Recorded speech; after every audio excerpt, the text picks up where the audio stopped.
So today I would like to go over a common question people ask me: how I grow and propagate my aloe vera, and how do I harvest it.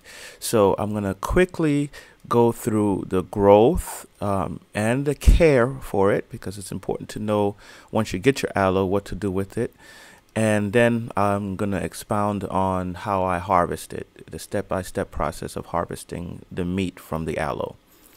A few things I'd like to talk about first. I really like aloe for a couple of reasons. Now, there's many reasons to love aloe. Of course, everybody heard about its properties of healing burns and sunburns.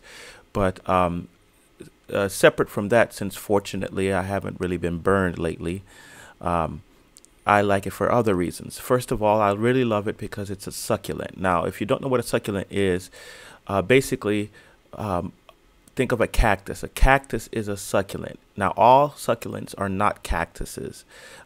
For example, an aloe is not a cactus. Cactus have different properties, but a cactus is one of the most common succulents. Basically, it's a succulent is any plant that stores water in its leaves, and that's what aloe does. It stores water in its leaves, and because of this, it doesn't need water as often as your regular, your normal plant or your common plant.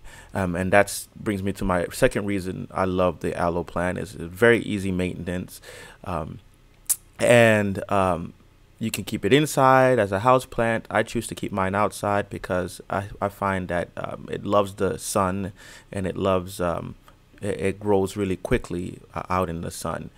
And the other reason I love it is because it's a perennial. If you don't know what a perennial is, basically a perennial is any plant that lasts year after year. You don't have to, as opposed to an annual that you'd have to pull up every summer or every winter and then replant the following year. Once you plant the aloe, and once it gets established, it stays. Now, I keep mine in pots, as you do see. So as it gets bigger, I just repot them into bigger pots. Now, as for growth, you don't grow aloe from seed. They have what we call pups, and they grow from underneath the mom plant. When I first bought my aloe at the big box store, it was very, very small. It was small, just like this one here. But then, of course, it grew through the years. Actually, it only took maybe about a year and a half to grow as big as it is now. And now it gives off little pups. And because it gives off these little pups like this, I can grow them. Now, as you can see, they're kind of brown right here. And that's only because it's been very rainy.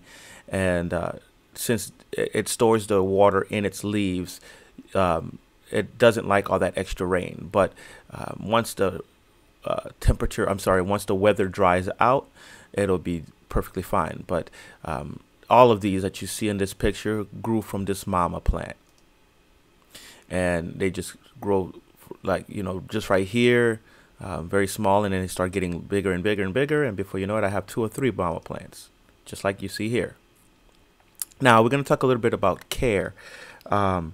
When caring for your aloe, it's like I said, it's very easy maintenance. So what I tend to do is just put them in these pots. I bought these at the Mart store, and basically I can water them from the bottom right here, and it's really simple to tell if the plant has dried out or if it needs water, because all I do is I put my pinky in there, and if I can feel that there's no water, then all I do is I fill it back up with water.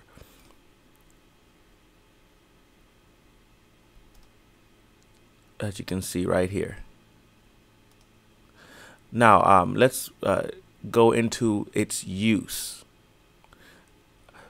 As you can see from this first picture here, I basically cut it. Now, most people cut it and use it straight from the plant. Now, I don't do that because the yellow between the meat, the very clear meat, and the skin, there's a protective coating that keeps the aloe free from predators.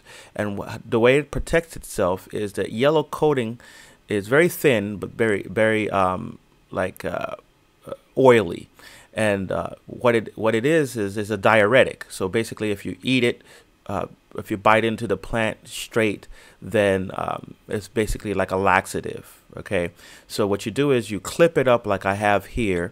You clip it up by its end, and you let that drain for about 15 minutes.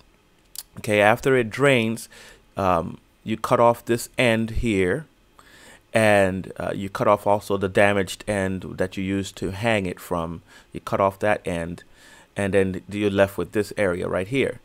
Then you'll see that it has the little side thorns, or the little thorns on the side of the leaf. Also a little protective area, and you cut those, you slice those off with a nice sharp knife, and then you take a spoon to separate the skin. Now, the reason you take a spoon to separate the skin from the meat is because, of course, the knife is too sharp, and you'll just start cutting off the leaf, and it's just very frustrating.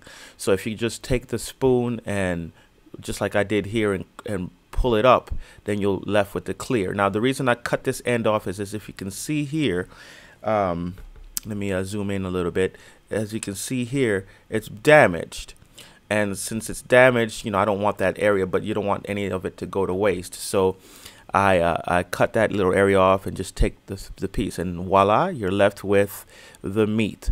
Now you refrigerate this meat, and it'll last for a while. Now, what I've been doing lately, instead of just refrigerating it like this, because it'll go brown after a couple of days, unless you put a couple of drops of vitamin E in there, it'll start going brown. So what I've done lately is put it in my blender, or put it in my bullet. I have that bullet blender, and I just liquefy it, and I liquefy it and, you know, mix it with other things. Like I'll mix it with some with some vitamin E. I've also been taking the liquid and putting it in my other shakes. Just a little bit goes a long way. If you're not used to the taste, I'd highly suggest to dilute it in whatever, you know, drink that you're going to be drinking. So that's basically my little presentation on what I do with my aloe. So if you have any questions, please leave a comment below. Thank you very much.